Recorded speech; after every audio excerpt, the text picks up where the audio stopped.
Hello, today I'm going to be talking about housing basics, quick release buckles and mounts that come with GoPros in this, the third part in our series about action cameras. Adorama TV presents Capture the Action with Martin Dorey. Hello, I'm Martin Dorey and this is Adorama TV. Today we're going to be looking at basic GoPro mounts and buckles and demonstrating them with this Hero 3 Plus Black Edition GoPro camera. When I was a film student, nothing like the GoPro existed. Cameras were huge. They used 16mm film, and if you wanted to put them on anything, you had to make the mounts yourself. And in fact, I spent the last few months of my college, in the final year, building a special mount to go on a bike.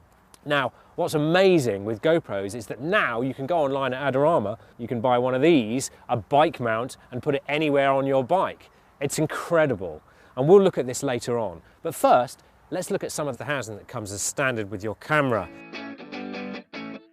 So the first housing we're going to look at is your standard housing. It's waterproof to 40 meters, and it will protect your camera against mud, dirt, water, anything. Really useful.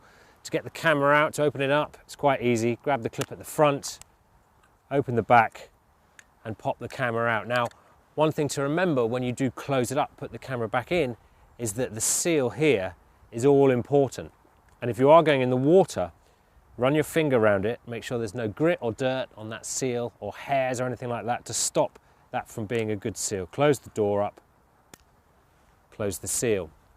Now, the one thing about these housings is that they are completely enclosed, so the sound isn't always great because there's a barrier to the sound getting to the microphone.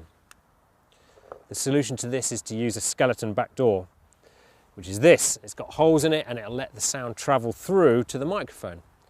To remove the back door, pull it off, clip the new one in place, pop the camera back in, and away you go. Another option is to use a skeleton housing. Now this is the same, use the same skeleton back, but it also has holes in the sides.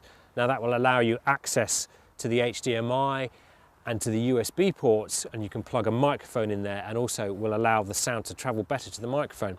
Again, it's not waterproof, it's not dustproof, and it's not dirtproof. So if there's any danger of getting any dirt or water on this. Next, mounting your camera. Now your camera will come with two mounts and two quick release buckles. The mounts are, one is a curved mount, one is a flat mount.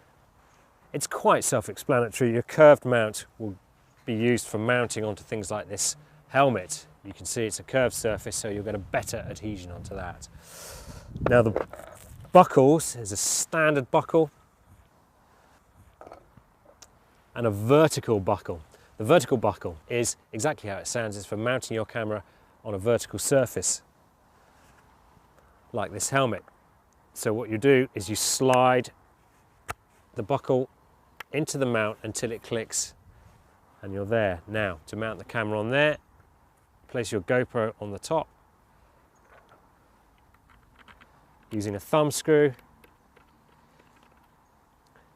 screw it into place like that. Now it's this rig that I used when I went to surf the 7 Bore in the UK, and I got some fantastic shots.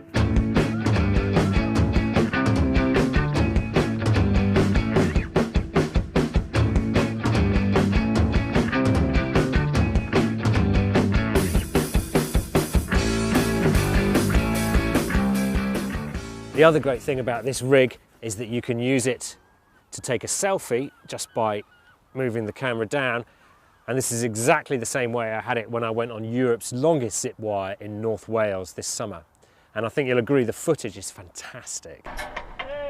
3, 2, 1.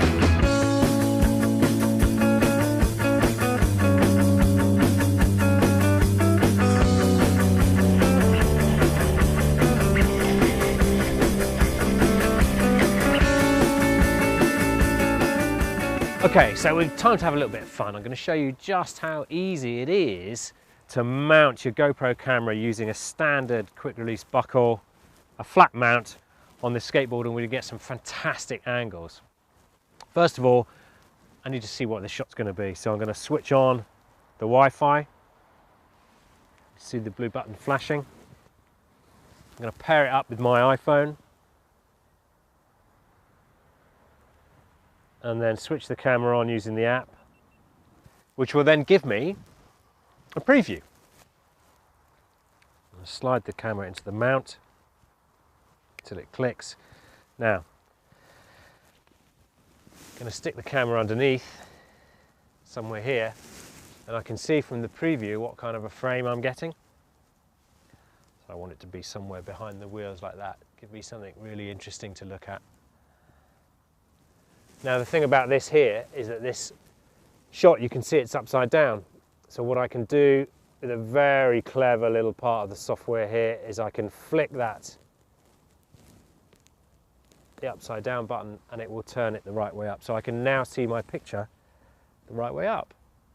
And I think I'm going to mount it round about there. So, next thing to do is to peel off the back of my mount.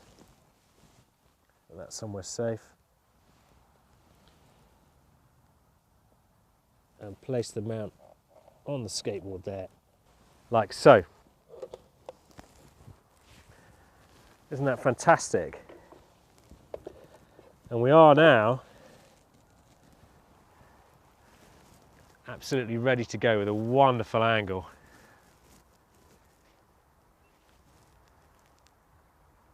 Hit record, and away we go.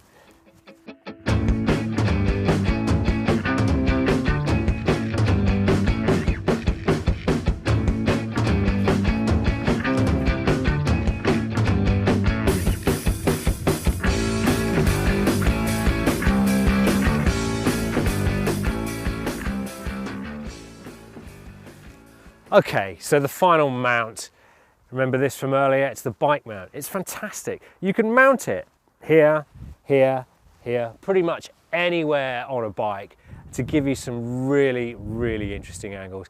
And I'm going to do it to give myself a little bike selfie. Here we go.